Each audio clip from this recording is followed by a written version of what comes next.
एक नौजवान भाग के बिहा किया और 4 महीना में बच्चा हो गया। तो बीवी बोली कि इसका नाम क्या रखेंगे हम लोग। तो शोहर बोला इसका नाम रखो तेज रफ्तार।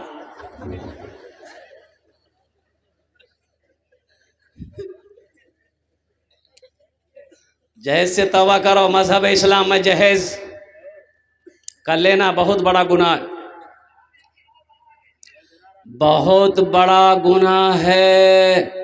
नौजवानों, मैंने कह दिया पहले ही, जिसकी जिंदगी अच्छी होगी उसकी मौत अच्छी होगी। एक बात याद रखना, जहेज लोगे, जहेज मांग कर लोगे, ये बहुत बड़ा गुनाह है। अल्लाह की बारगाह में इसका तुम्हें हिसाब व किताब देना होगा। इस पैसे के बारे में मेरा अल्लाह सवाल करेगा, कैसा पैसा लड़की वाले से लिया, तुम हिसाब नहीं दे पाओगे। देखो, नमाज के बारे में एक सवाल, क्यों नहीं पढ़ी। रोज़े के बारे में एक सवाल, रोज़ा क्यों नहीं रखा। हज के बारे में एक सवाल होगा, हज क्यों नहीं किया। लेकिन कुर्बान जाओ। माल के बारे में 2 सवाल है। पहला सवाल मेरा अल्लाह करेगा, कहाँ से कमाया, और दूसरा सवाल मेरा अल्लाह करेगा, इस माल को कहाँ खर्च किया। दो सवाल होंगे माल के बारे में, और दोनों जवाब देना होगा। कमाया कहाँ से, पहले इसका हिसाब दे दो। फिर कमा लिए कि अल्लाह मैंने यहाँ से कमाया, यहाँ से कमाया, यहाँ से कमाया, 61 किया, 62 किया, अररिया से कमाया। कमा लिया मेरा बंदा, अब इस माल का हिसाब दो। कहाँ कहाँ खर्च किया। कोठे पे खर्च किया, तवाइफों के पीछे खर्च किया है, शराब के पीछे खर्च किया है, कहाँ कहाँ खर्च किया है। इसका जर्रे जर्रे का अल्लाह, पाई पाई का अल्लाह के बारगाह में हिसाब देना होगा। जब तक हिसाब अल्लाह ले नहीं लेगा तब तक आप अपने कदम को हशर के मैदान से हिला नहीं सकते, हट नहीं सकते। पहले हिसाब दो। इसलिए मेरे बच्चों, अपने पैसे को जब हलाल तरीके से कमाओ तो हलाल रास्ते में खर्च करो, हलाल रास्ते में खर्च करो। अल्हम्दुलिल्लाह, हराम काम में नहीं। हो लड़की वाले से जहेज में 2 लाख रुपए लिया। अब वो 2 लाख रुपए ले करके और कुर्बान जाओ 50,000 रुपए का डीजे लिया। डीजे बजता नहीं इधर। अच्छा, अभी का डीजे हजरत इतना खतरनाक है, इतना खतरनाक डीजे बजता है कि अगर सही से डीजे बज जाए तो बुढ़वा सब नाचने लगेगा।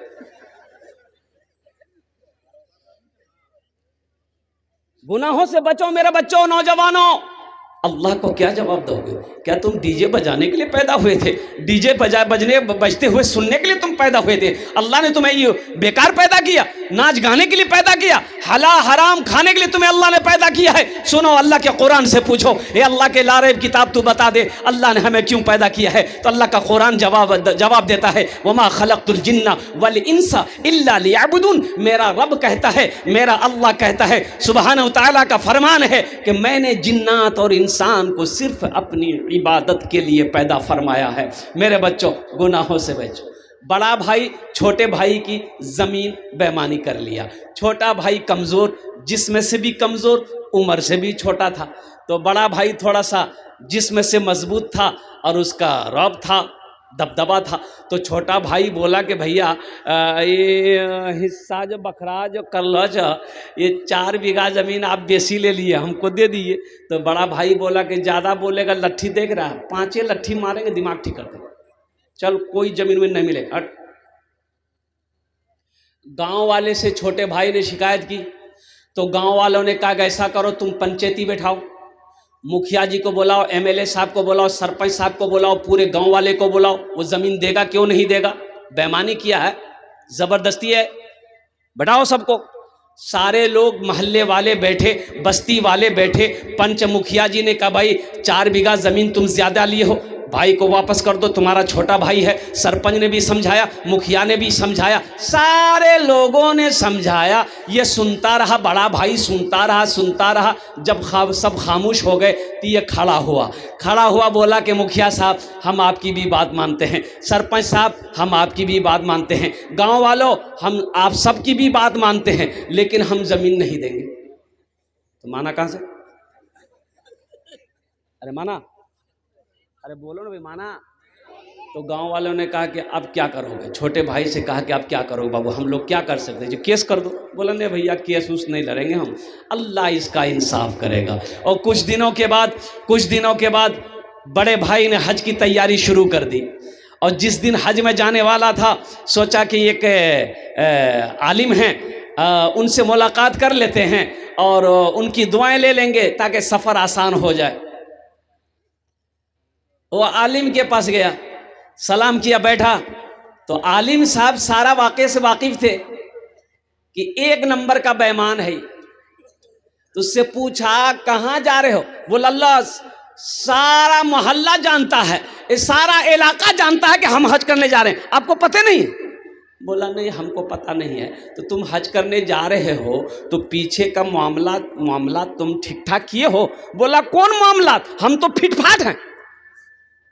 तो आलिम साहब ने कहा कि अपने भाई का 4 बीघा ज़मीन जो बेईमानी किए हो उसको वापस किए?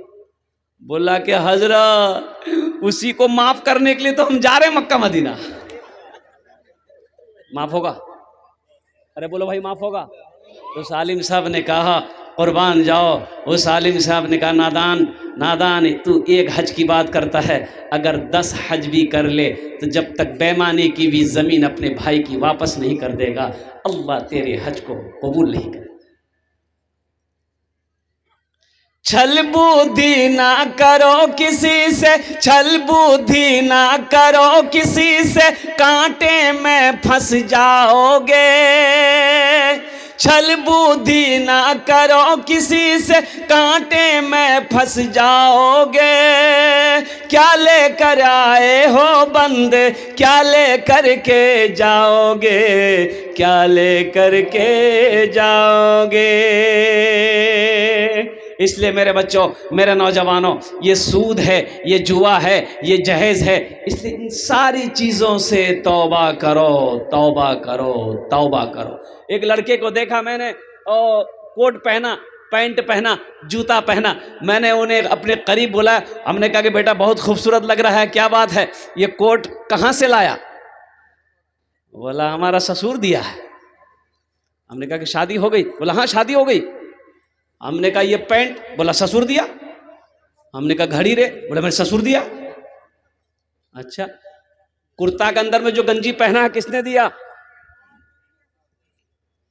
हाँ अल्हम्दुलिल्लाह मुझे याद है हजरत, ज़हन में बात है अल्हम्दुलिल्लाह। शर्ट के अंदर में गंजी है, किसने दिया? बोला ससुर दिया। अच्छा हमने कहा कि तुम्हारा कुछ नहीं है? बोला मेरी जान है, मेरी जान है। और हजरत ये तो कुछ नहीं है, घर चलिए देखिएगा, पलंग भी ससुर दिया, सोफा भी ससुर दिया, अलमारी भी ससुर दिया, तिजोरी भी ससुर दिया, पूरा घर मेरा ससुर भर दिया। हमने कहा बे तू मर्द है कौन चीज? बोला कहा आपको शक हो रहा क्या? हमने कहा कि एक लड़की होकर तुमको इतना वो दी है, तो तुम्हारा क्या है? बोला मेरी जान है खाली। एक लड़की होकर इतना सामान तुम्हें दी, मर्द को तुम्हें शर्म आनी चाहिए। मर्द कमाता है, शेर वो है जो खुद शिकार करता है, खुद खाता है, दूसरों को भी खिलाता है। अरे शिकार, शेर वही ना है, शेर शिकार करता है जंगल में और शिकार करके खाता है, बाकी छोड़ देता है और जानवरों के लिए, वो सब जानवर सब खाते। शेर बनो, शेर बनो नौजवानों। किसी की बेटी वाले से जहेज ना मांगो, जहेज ना लो, जहेज ना मांगो। इंशाअल्लाह वादा करो कि ना जहेज लेंगे ना जहेज देंगे। कितने लोग तैयार? हाथ उठाओ इंशाअल्लाह। आज जो ले लिए हैं वापस नहीं होगा। ए दुनिया वालों छोड़ दो, ए दुनिया वालों छोड़ दो, आदत जहेज की अच्छी नहीं है रीत, रिवायत जहेज की सबसे बड़ा जहेज है ए दोस्तों दुल्हन, सबसे बड़ा जहेज है ए दोस्तों दुल्हन, फिर इसके बाद कुछ नहीं कीमत जहेज की, फिर इसके बाद कुछ नहीं कीमत जहेज की। सूद से हराम का तौबा करो, हराम रोजी से तौबा करो, लॉटरी से तौबा करो, शराब से तौबा करो, नशे से तौबा करो। अल्हम्दुलिल्लाह सुम्मा अल्हम्दुलिल्लाह। या अल्लाह हमारे बच्चों को, हमारे नौजवानों को या अल्लाह तमाम गुनाहों से बचने की तौफीक अता फरमा दे। आमीन बोले अल्हम्दुलिल्लाह। आखिरत की तैयारी करनी है, कब्र की तैयारी करनी है, हशर के मैदान की तैयारी करनी है। अल्हम्दुलिल्लाह। कितने लोग तैयारी करेंगे? हाथ को उठाओ इंशाअल्लाह। अल्हम्दुलिल्लाह सारा मजमा तैयार है आखिरत की तैयारी करने के लिए, कब्र की तैयारी करने के लिए। और सुनो मुसलमानों, नौजवानों, हम दुनिया बनाने के लिए नहीं पैदा किए गए। मैंने पहले कहा, हाँ, असल तो वही है। हाँ नहीं, हजरत ने बात सही फरमाई है कि असल देखिए। अच्छा ये एक बात बताइए, लड़के की शादी है तो बात फाइनल करने के लिए कौन जाता है? बेटा जाता है, बेटा बाप जाता है? बाप जाता है, श्योर सी बात है, बाप जाता है। हा, लड़की वाला तो बेचारा परेशान है, समझी क्या लीजिएगा। बोला देखिए फला जगह तो लड़की देखे तो लड़की खूबसूरत नहीं थी, आपकी लड़की ब्यूटीफुल है, इसलिए इतना दे दिए। हाँ, इतना दे दिए 2 लाख ताकि थपाची आ जाए। लड़की वाला मजबूर है, जवान बेटी सर पे है, वो तो तैयार हो गया। अब वो डर रहा है कि समझी ठीक से दे दो आर की। बोला गोदरेज, फ्रिज, कभी कभी माथा मेरा गर्म हो जाएगा, फ्रिज में मुंडी घुसा लेंगे हम, मुंडी ठंडा हो जाएगा। फ्रिज हो गया, इतना सोना, सारा सामान बाप लिखा दिया। अब बाप बोला सुना अभी एक सामान बाकी है। बोला टीवी के बगैर बीवी अधूरी है। ले लिया। बारात गई, शादी होकर आ गई, एक गाड़ी एक्स्ट्रा गई जहेज के लिए, जाती है ना? अरे जहेज के लिए अलग गाड़ी जाती है ना? बोलो ना भाई, हाँ बोलो ना, बोलो। जहेज आया, जहेज के सारे सामान आए। अब देखो पलंग उतरेगा, कहां लगेगा? बेटा के रूम में लगेगा कि बाप के रूम में लगेगा? अरे बोलो भाई, बेटा के रूम में लगेगा। पलंग पर कौन सोएगा? बेटा सोएगा कि बाप सोएगा? बेटा सोएगा। मांगा कौन है? बाप। सोफा उतरा, सोफा बेटे के रूम में, सारा सामान बेटे के रूम में। और कुर्बान जाओ वो टीवी उतरी, ओहो टीवी लगेगा बेटे के रूम में। बाप मर गया, बाप का इंतकाल हो गया, मर गया। अब दुनिया में बाप टीवी मांग कर दिया था बेटे को, बेटा उस टीवी पे पिक्चर देख रहा है, सिनेमा देख रहा है, तो कब्र में ठोकैया किसको लगेगा? बेटा को लगेगा कि बाप को लगेगा? बाप को लगेगा ना भाई। अरे बाप को ना लगेगा, टीवी मांगा था, बाप ना मांगा था। तो हम ऐसी गलती कहा करेंगे भाई? कुर्बान जाओ। अल्लाह अकबर कबीरा। तौबा करो मेरे बच्चों, मेरे भाइयों, तौबा करो। जहेज लेना बहुत बड़ा गुनाह है, अल्लाह की बारगाह में इसका जवाब देना होगा। हाँ कुर्बान जाइए, आप लाइए अपने घर में अच्छी बहू लाइए, इंशाअल्लाह नबी के सुन्नत के मुताबिक अपने बेटे को निकाह कराइए, इंशाअल्लाह अल्लाह आपकी रोजी में बरकत अता फरमा देगा। अल्लाह आपके बेटे की रोजी में बरकत अता फरमा देगा। एक साहबी ने पूछा, या रसूलल्लाह किस काम में बरकत है? अल्लाह के नबी ने इरशाद फरमाया, निकाह करो, निकाह में बरकत है। निकाह करो, निकाह में बरकत है। कुर्बान जाओ, जिस काम में बरकत हो उस काम का आगाज अगर गुनाहों से करोगे तो बरकत नहीं मिलेगी। इंशाअल्लाह अमल करेंगे मेरे भाई, अरे इंशाअल्लाह अमल करेंगे। और नौजवानों सुनो, अरे जिस लड़की से तुम शादी करने वाले हो, 2 लाख रुपए तुमने लिया, तो लड़की को पता चलेगा कि नहीं चलेगा? मेरे बाप से 2 लाख रुपए मेरा होने वाला शौहर लिया है, पता चलेगा कि नहीं चलेगा? तो वो तुम्हारी बीवी बनकर आ गई, तो बताओ दिल से मोहब्बत करेगी वो लड़की तुमसे? अरे दिल से मोहब्बत करेगी? नहीं करेगी।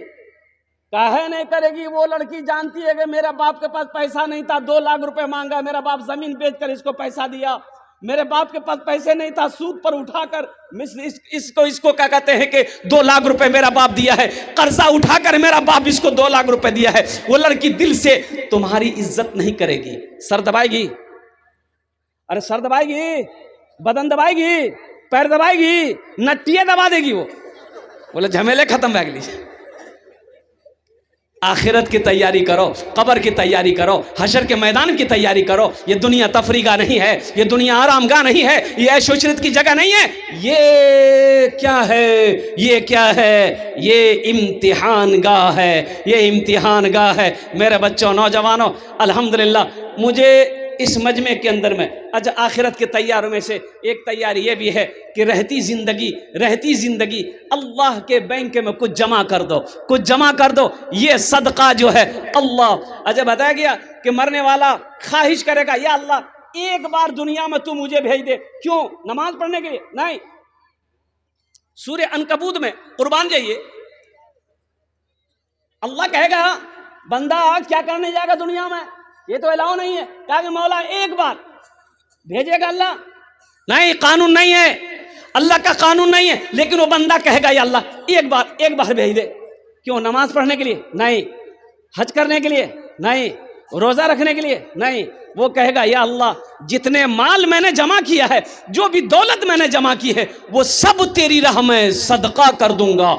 इसलिए कि मय्यत मरने वाला अपनी आंखों से ओहो सदके की फजीलत को, उसके मकाम को देखेगा तो कहेगा काश हम दुनिया में लौटा दिए गए होते, अगर चले गए होते तो जितना माल था हम सब अल्लाह के राह में सदका कर दिए होते।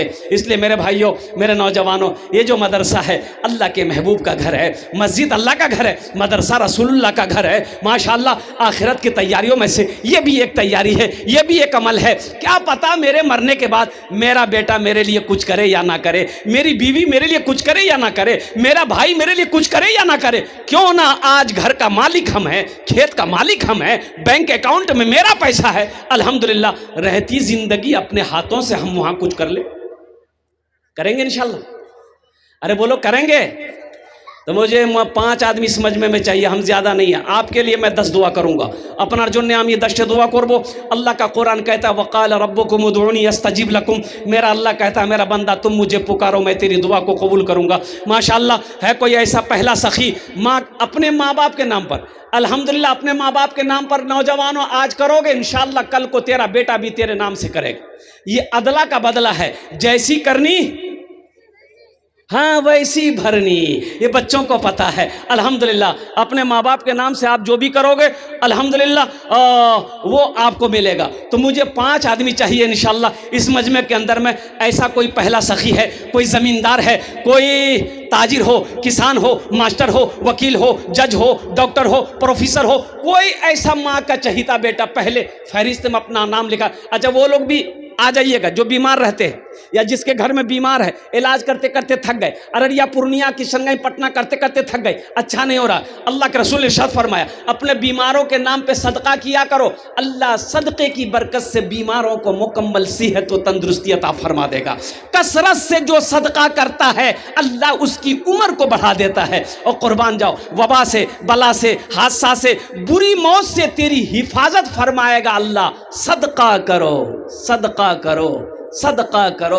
पूरे कुरान में 30 पारे में अल्लाह ने 80 जगह अल्लाह ने माल खर्च करने का हुक्म दिया। माल खर्च करो, माल खर्च करो, माल खर्च करो। 80 जगह अल्लाह ने पूरे कुरान में कहा है खर्च करो, खर्च करो, खर्च करो। ये कहता है जमा करो, जमा करो। कफन में जेब है, अरे कफन में जेब है और कब्र में तिजोरी नहीं है। है ऐसा कोई पहला सखी इंशाल्लाह ওনার জন্য আমি দশটি দোয়া করব আলহামদুলিল্লাহ আমি মুসাফির আছি আলহামদুলিল্লাহ মুসাফিরের দোয়া रद्द হয়নি अल्हम्दुलिल्लाह पहला कोई सखी 10,000 रुपये देने वाला एक कोई मुखिया साहब हो सरपंच साहब हो पार्षद साहब हो मास्टर साहब हो वकील साहब हो कोई प्रधान हो कोई ज़मींदार हो अल्हम्दुलिल्लाह अपने माँ बाप के नाम पर इस मदरसे के अंदर में दे दो इंशाअल्लाह आप जैसे नीयत करोगे देने का अल्लाह जब तक इस धरती पर यह मदरसा कायम रहेगा अल्लाह आपके माँ बाप के कब्र में सवाब अता फरमाता रहेगा। मेरा अल्लाह किसी का कर्जा नहीं रखता है, मेरा अल्लाह किसी का एहसान नहीं रखता है। इंशाअल्लाह मुझे अल्लाह के ज़ात पे उम्मीद है ये सखी लोगों का इलाका है, दानी लोगों का इलाका है, फैयाज लोगों का इलाका है। मुझे पता पहले भी आपने चंदा दे दिया है। एक आदमी कोई अपना नाम पहले फहरिस्त में लिखवा दे कि इंशाअल्लाह हज़रत हम अपने माँ बाप के नाम पर 10,000 रुपये देने के लिए तैयार हैं। हम आपसे ज़्यादा नहीं, आपकी ज़मीन नहीं मांग रहे हैं, सोना नहीं मांग रहे, चांदी नहीं मांग रहे, आपकी खेत आपसे नहीं मांग रहे हैं, सिर्फ 10,000 रुपये के लिए, और वो भी क्या, इस मदरसे में पढ़ने वाले मेहमान रसूल के लिए कुर्बान जाओ। अल्लाह अकबर कबीरा। आज उनकी इज्जत करोगे इंशाअल्लाह मेरा अल्लाह तुम्हें दुनिया में भी इज्जत की ज़िंदगी अता फरमाएगा, आखिरत में भी अता फरमाएगा। मेरा अल्लाह किसी का कर्जा नहीं रखता है।